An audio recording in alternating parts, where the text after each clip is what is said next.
Todd! What's up, Todd? When people think of softball, they don't usually think of the mechanics involved or all the actual actions of the sport other than just hitting a ball and maybe running the bases. But it actually takes a lot to hit a ball, and today I'm going to show you the mechanics that it takes for a good softball swing. The most important thing and the biggest part to start off with is your stance.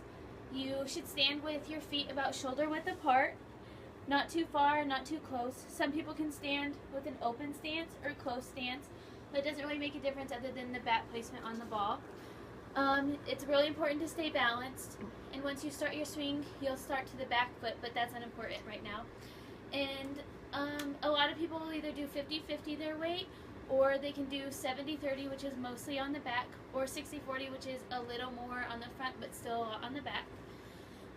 Next after the stance is how to hold the bat. It's most important not to have a loose grip or extra tight grip, just kind of loose, but enough where you won't let go of the bat when you swing it. And you line up your knocking knuckles, which is the knuckles you use to knock on the door. And you line those up on the bat. And some people maybe have a loose top hand, but it's important to have a tighter grip on the bottom hand because that's what holds the bat when you swing. This is just the guiding hand. If you're right-handed, your right hand goes on top. And if you're swinging from the left side, your left hand would go on top. And the bat should always be all the way in your palms, not really just hanging out in your fingertips, all the way in the palms. And, okay, to start the actual swing, you'll be in your stance. Am I close? You'll be in your stance, have your grip right,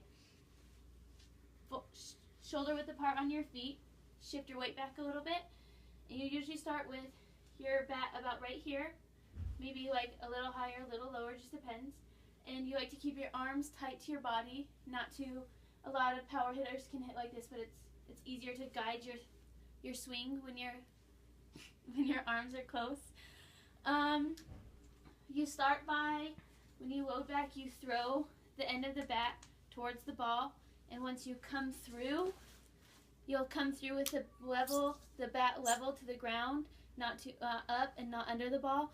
You want to hit the ball right in the middle of the bat, in the middle of the ball, not the top, because then it'll hit it down, or the bottom it'll pop it up.